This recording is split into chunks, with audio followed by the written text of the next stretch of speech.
எங்க நம்ம ஹீரோயின் வேக வேகமா டெலிவரி பண்றதுக்காக கிளம்புறாங்க. அப்ப அவங்க அம்மா சொல்றாங்க, "உனக்கு தேவையான காசு உன்னோட ஃப்ரெண்ட் கிட்ட கேட்கலாமேன்னு" சொல்லும்பொழுது, "இப்ப நான் ஸ்கூல் டிஸ்கன்டினியூல இருக்கேன். சோ அதனால இப்ப எனக்கு தேவையான காச நானே சம்பாதிச்சுக்கிறேன்னு" சொல்றாங்க.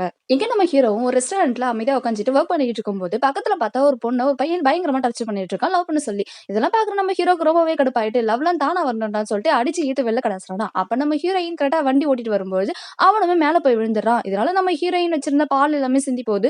ரொம்ப கோவமான நம்ம ஹீரோயின் அவன் அடிக்கலான்னு சொல்லி போகும்பொழுது, பார்த்தா ஸ்டார்ட்டிங்கே கிஸ்ஸிங் சீன் தான்.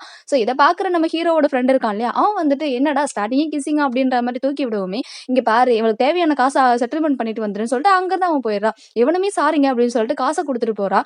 அப்ப அந்த பொண்ணு கழுத்துல போட்டிருக்கக்கூடிய ராக்கெட்ட காணோம். ஐயோ! இத இவனுங்க தான் எடுத்துட்டு போயிருப்பாங்க அப்படின்னு சொல்லிட்டு அங்கருந்து வேக வேகமா வண்டி தூக்கின்னு அவனுங்க பின்னாடியே போறாங்க.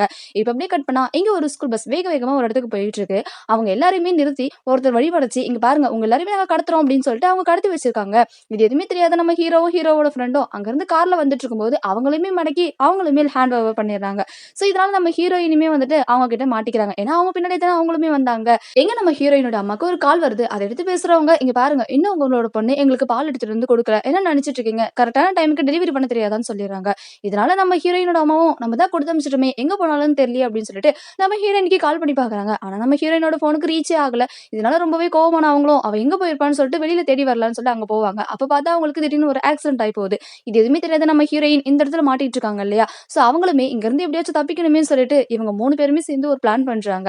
சரி அதன்படி எப்படியாச்சும் இது பண்ணிடலாம்னு சொல்லிட்டு நம்ம ஹீரோயினுமே இங்க பாருங்க எனக்கு எதுவுமே தெரியாது. நான் ஒரு அனாதை பொண்ணு. நான் இந்த ஸ்கூலுக்கு சம்மந்தப்பட்டவளே கிடையாது. சோ என்ன மட்டும் விட்டுட்டீங்க அப்படின்னா நான் ஓடிடுறேன். நான் எதுக்குமே இப்போ லாய்க்கு இல்லாதவ அப்படின்ற மாரி சொல்றா. இதெல்லாம் கேட்கிற அவங்களுமே சரி ஓகே இவகிட்ட எதுவுமே கிடையாது போல. இவள வச்சிருந்து நம்ம என்ன பண்றது அப்படின்னு சொல்லிட்டு சரி நீ போ அப்படின்ற மாரி சொல்றாங்க.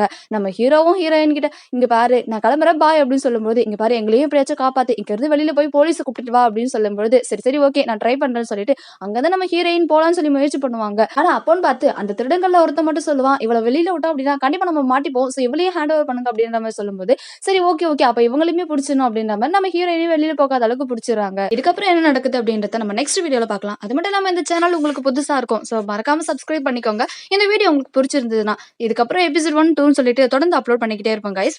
பாய்.